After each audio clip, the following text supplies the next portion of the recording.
Hey guys, this is 97 Lego Maniac with another custom minifigure video, and for this video, I don't know when was the last time I've done a large video like this, but I wanted to get this out of the way. Here we have my minifigures from the Mandalorian, specifically the Mandalorian Season 1, as you can tell, because like Mando doesn't have his Beskar armor. I really love this show.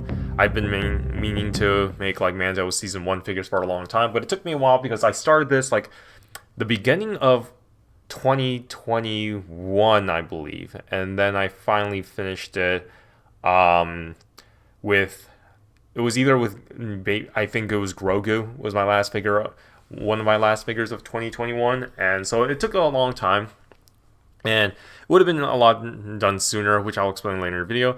I haven't uploaded a video since November, I believe, and that's because like during the month of December, I was pretty busy for the most part.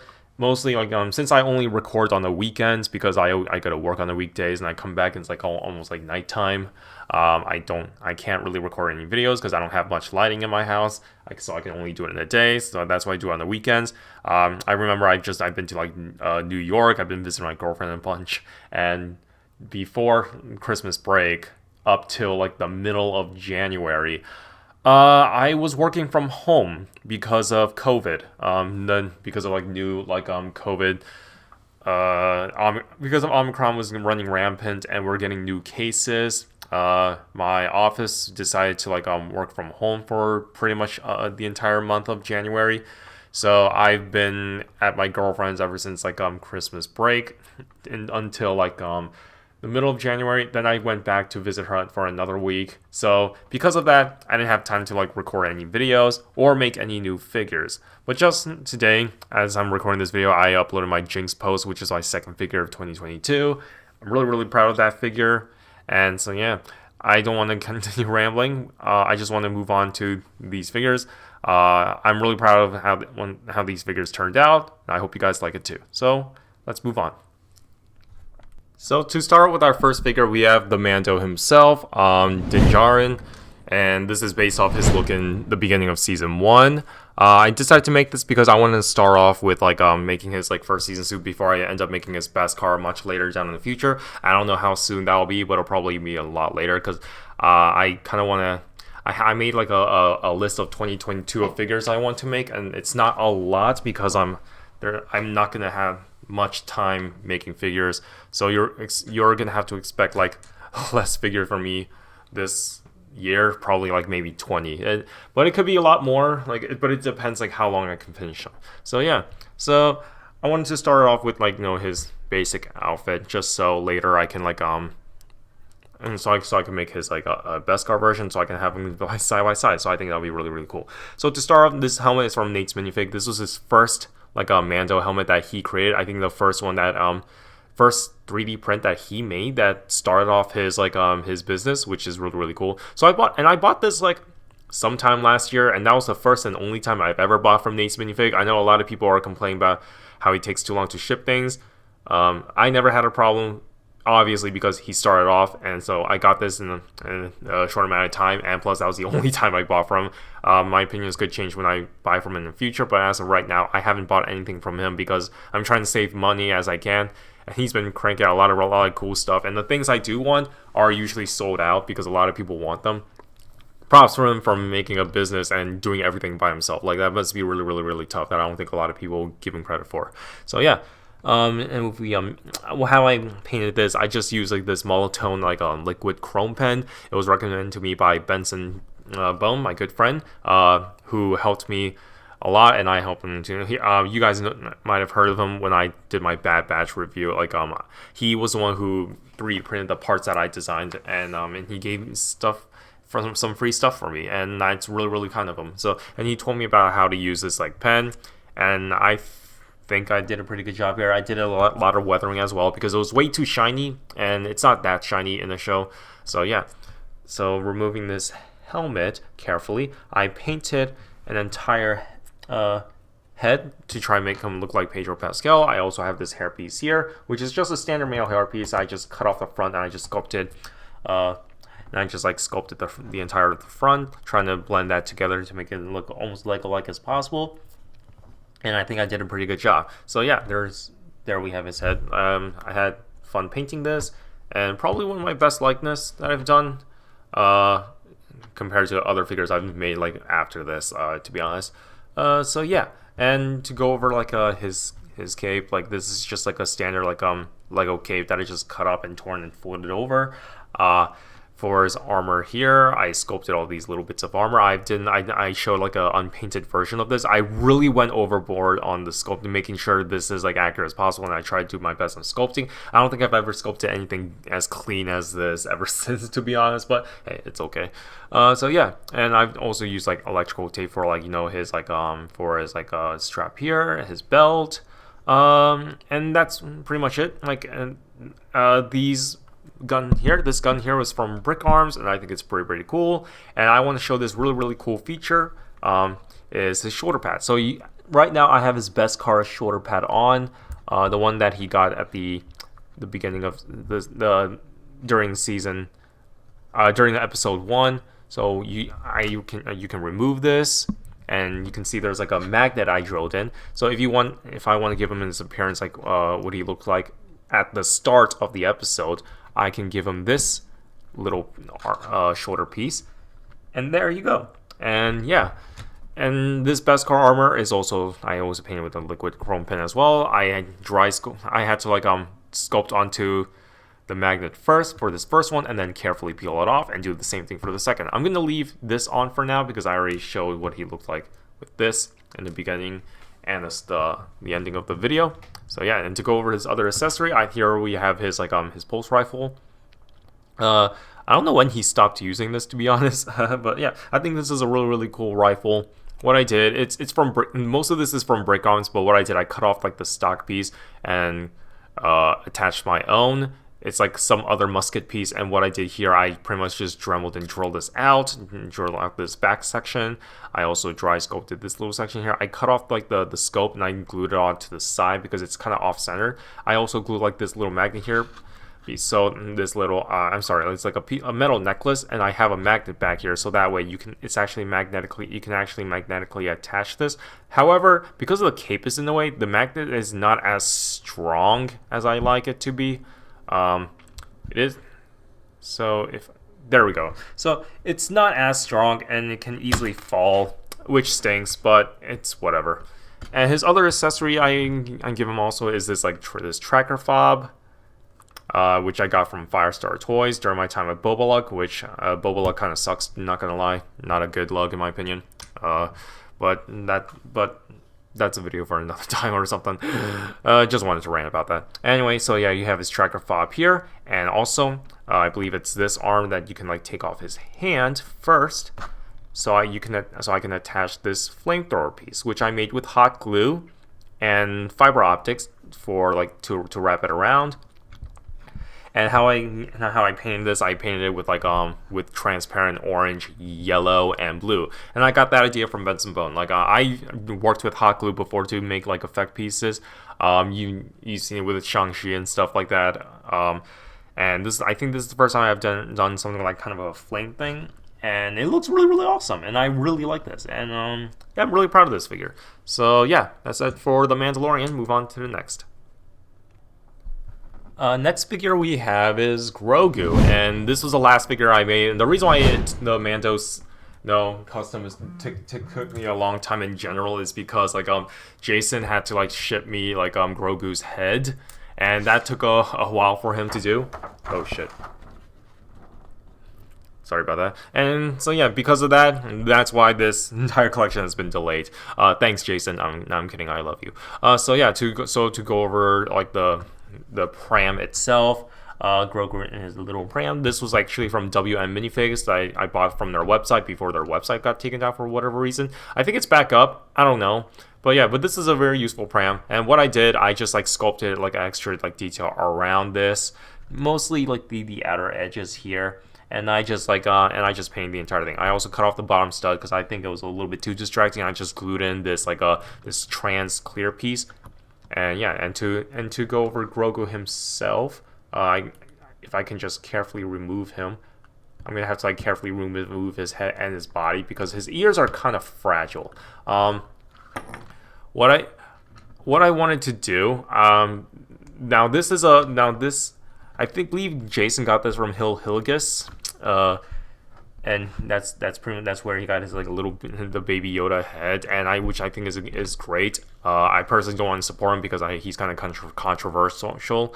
I'm not so sure if it's public knowledge, but he has said some pretty he had pretty yikesy takes, let's just say. Anyway, so I was able to get this head. Don't have to give him money, so good thing. And I painted it up. As for the body was just like just normal baby minifigure piece. I just like sculpted the rest of the detail here, like the cuffs around his arm, and the little scarf he has here, and the bottom to get rid of the indents that shows like baby feet and stuff like that. And I accidentally broke this ear because like the head wouldn't really fit in the body, so I had to drill it. But what happened was the whole entire head starts getting caught, and then the ear snapped. And because I have a carpet floor, it was pretty hell trying to find that piece because I didn't want to sculpt it on because what if I don't get the shape right? So I just want to find this piece, just glue it, fill in the little gaps, and then sand it to make sure it's not as noticeable. And you can still kind of notice like the little crack marks, but I did my best to try to fill it up. So yeah, that's pretty much it for Grogu. And we can just move on to the next. But before we do that, I just want to put him back in this little pram. I really like Grogu. Grogu and Mando are probably like the best Disney Star Wars characters in the entire Disney Star Wars. So yeah. Next minifigure we have is Queel, and Queel is one of my favorite figures of the entire collection. Actually, not my favorite, but definitely one of my best of most of the characters I have for this show, because I don't know, I just put a lot of work into him, and I feel like I didn't really have to. So to start off with his head is just this standard undgod head, like we got from like the Empire Strikes Back set and stuff like that. But what I did, I heavily modified the size, and then I re-sculpted them, and I also sculpted this entire like pilot looking hat that he has going on. And yeah, and I tried my best to make sure it looks smooth and almost Lego-like as possible. And I'm really proud of the result.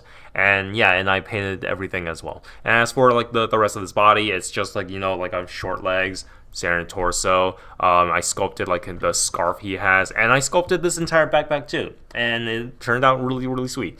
This is just some brick arms gun, and I sculpted this strap here. I don't know why I even bothered sculpting the strap, to be honest. If he's not even if it's not meant to be worn, but it's whatever. So yeah, overall, Queel is like a really cool figure to make, and I'm really surprised how well it turned out. And a bunch of like painted detail. I really wanted to make sure I added a lot of details, so I've done like stitching details and stuff like that. I didn't point that out for Mando, but I did paint stitching details just to give it a little more, I don't know, just a little more depth, just to add a little bit more onto the figure, so it's not just boring looking. So yeah, that's pretty much it for Queel. Next figure we have is Greef Karga. He's one of the coolest characters in the show, and I'm glad that I was able to make him. I prefer his season 1 appearance, so which is why I made this instead. I probably won't make season 2 because I don't really care about his look that much. I personally think that season 1 looks better. So yeah, to start off with, this is a fin hair piece. I think this is some sort of generic black headpiece, and I just painted a mustache pretty much. But the coolest part of the detail is his trench coat, which I used a Kate Manus trench coat, but I modified it just so, because he only has this side that's sticking out like this, and the other side just kind of blends into whatever his torso is. But what I also did, I also sculpted a collar to try and make it just have it make sure it flows into the trench coat very well. I sculpted the collar here, and if you can't see from here, he has pattern, little tiny patterns on his legs and his torso. I didn't have to do that, but I just wanted to add as many details as I can. I also gave him a little holster here. I didn't do one for the other side because his trench coat is going to cover it anyway, so there's no point. So yeah, this trench coat is pretty much glued onto his torso. So yeah, so you can't really see much of the detail inside. And yeah, and as for his pistols, these pistols are are brick arms, pistols based off Grogu Grief Karga's pistols in season 1, and I really like how they turned out. I used to make my own because these weren't available, and then when they were finally made, I'm like, I gotta buy them. Oh yeah, and his arms are wrapped with E-tape here. So yeah, that's pretty much it for Grief Karga. Coolest character in the show. Cara Dune is one of the badass females in the show, and it's so awesome that Disney decided to approve of the concept of their character, and Jon Favreau was able to execute her in a brilliant fashion to make like a really strong woman. And it sucks that the actress herself is a fucking idiot for spreading not only like false, but not only for saying things that are pretty transphobic, even if it's meant to be a joke. It's still not professional to say it, let's just say that. She spread misinformation about the election and COVID, and she compares being a Republican and like being a Jew in the Holocaust, which is just plain retarded. Like, if you're, I don't care. Like, I hate it when people try to defend her, because it's like, you're a celebrity. You should be careful what you say online because you have a huge platform. And if you're going to compare being a Republican to being a Jew in the Holocaust, we can all agree that if anybody, like if I say that at my workplace, and I'm just an ordinary dude, if I say that, I'm going to get in trouble. Celebrities should face like no constant. They shouldn't be like, oh, just because you're a celebrity, you get a free pass, you know? Celebrities are people too, and it's their job. If you say something bad, you will get punished for it. Freedom of speech doesn't mean freedom of consequence. And I feel like people who defend her are fucking retarded, in my opinion. Anyway, rant aside, I still make this character because like I separate the character from the actress after all, because the character herself doesn't seem like she would be in line with whatever political beliefs like the actress may have. So starting off the hair, it's a widow's peak hairpiece that I just like sculpted like the bangs off to the side here. I painted this entire face entirely, and I think it looked really, really cool. And I sculpted pretty much most of her armor here, and yeah, and I wrapped like E-tape around as well, E-tape for like a belt and like buckles as well, and I painted the rest of the detail. It's really, really cool. I also did it for gauntlets too. This is also a brick arms gun, and I think it's really, really cool how this thing looks. It kind of reminds me of like Crosshair's rifle. He had this thing attached for some reason. It's not. I don't think it's meant to be like a barrel of ammo. I think it was like a grappling hook or something. So yeah. Anyway, so yeah, that's pretty much it for Cara Dune. Like really, really badass character, and we will never see her again. If only she just kept her mouth shut, she would still have a job at Lucasfilm. But hey, again, it's like this. Yes, I have the freedom of speech to say the N-word. Does that mean I will not face consequence for saying it? Of course not. I will. It's that simple, guys. The last of the good guys of this showcase is IG-11, and I think he's really, really, really cool. To start off like the head, this is a brick arms head that I bought because I didn't feel like making my own. And what's cool about this is you can actually like move these these little head pieces around, and it's fully articulated. I think that's really, really sweet. I definitely need it for IG-11. Now, as for the rest of this figure, it's completely kit bashed with Lego parts, sculpted bits, and magnets. So yeah, to start off like the head moves up and down. I pretty much used like a droid's body for the base, and I attached a magnet so that way he can like do this when he spins around, and when he shoots and stuff, like he can do this. He can T-pose and be like pew pew pew pew pew. So that's really, really cool. His arms, I used like a Lego droid arm and a Lego antenna piece to create like these ball joints. So he has a ball joint here, and these magnets I glued so that way he has like an elbow joint. He doesn't have any wrist joint because I didn't think that was necessary. As for his legs, his legs can go in and out, forward and back, and he can bend at the knee and rotate at his foot. So yeah, and all this wouldn't have been possible with like a bunch of like Lego parts. So you can kind of tell like what type of parts I use, like besides like droid arms. Like the legs here, I use like a part of like a lightsaber hilt. His feet, it's just like the droid arm with like a bunch of sculpted pieces and like a Lego tile piece. You have more droid arms here, and just more.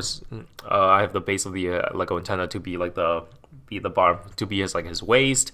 So yeah, that's that's really, it's a cool thing about IG-11. He's like fully articulated, and as far as like his guns, it's just like just your stormtrooper guns. I just put in here. I don't think he's supposed to have a scope here, but I didn't feel like cutting it. So yeah, that's it for IG-11. Really cool. So last of the serious figures I've made, and you'll know why I say serious later after this figure, is Moff Gideon. And to start off like with his head is this really old like black people like head they used back in the day. You can see what I mean. Yeah, you can see the head here. So yeah, the reason why I use this because I think the ones that most people use, like the lighter brown skin, is a little bit too light, and obviously I wouldn't go with brown because that's a little bit too dark. So I liked this because I think it works well in between, and I wish Lego continue making this head because I think this head works great. And to go over like the rest of the figure, I think this cape is from like a knockoff Endgame door piece, and now I have like dust all over it because it can catch dust really easily. I like this because it pretty much is like Moff Gideon's cape, black on the outside, red on the inside. I thought that was perfect. As for like the rest of the figure, like the chest piece is sculpted, shoulders are sculpted, and that's pretty much it. And the rest has like fabric like waist cape, E-tape arms, E-tape like gun holster. So yeah.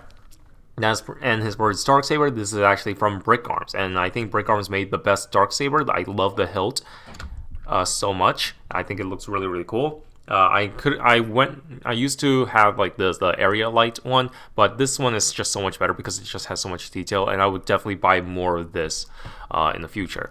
So yeah, not much to say for Moff Gideon. Like it's a pretty simple figure overall, but he has like so much detail. Like all these like gray lines are so annoying to paint. I remember that. And yeah, he's a really cool villain. I just wish he did a little bit more in season 2, because he was pretty intimidating in the first season, and he just kind of shows up and gets defeated in season 2, which is disappointing. But hey, it's cool. I think he's a really cool character. This is what I mean when I said the last figure, Moff Gideon, was the last serious figure I've made. This is if you guys don't know who he is, he's that dude from episode 5 of season 1, the gunslinger episode. You know, the episode that nobody likes. And this guy is one of the reasons. The reason why I made him is because I made him for the meme. I made like I was like back then I was like, oh hey guys, I'm gonna post my first ever Mandalorian custom, and a lot of people thought it was Mando himself because I showed the sculpt. But it turns out I posted this guy instead, and I posted him for the fucking meme, and it's for a joke. And so that's why I'm pretty sure it's mostly inaccurate because I didn't really get much reference for his legs, but I didn't really care that much. I spent a little time on this figure, which you guys will probably be thinking, what do you mean? Because you literally like sculpted some things, you gave him like you painted his entire face as well. Well, I didn't really try on his face, to be honest. So yeah, I made him because it's just for the meme. I think his character is so stupid. I made him because he's like the Malekith of Star Wars to me. He's a stupid villain. He's a stupid character. And I enjoy making them because you guys know me, I enjoy making stupid shit. So yeah. And it's so funny when most people were like especially Ross, MGF Customs, on his story when he was talking about how bad this episode was. He was like, I am so disappointed in Filoni. That was Filoni's first ever like live action Star Wars he directed. Like, what the fuck did you expect? Anyway, so yeah, he's a stupid character. I don't care about him, so let's conclude this video. So that's it, guys. Thank you so much for watching. If you like this video, please like and subscribe. Follow me on my other social media, such as Instagram. I post a lot there. I always post work in progress pics, so feel free to check me out. So yeah, that'll be it. Thank you guys so much for watching, and I'll see you guys later. Bye.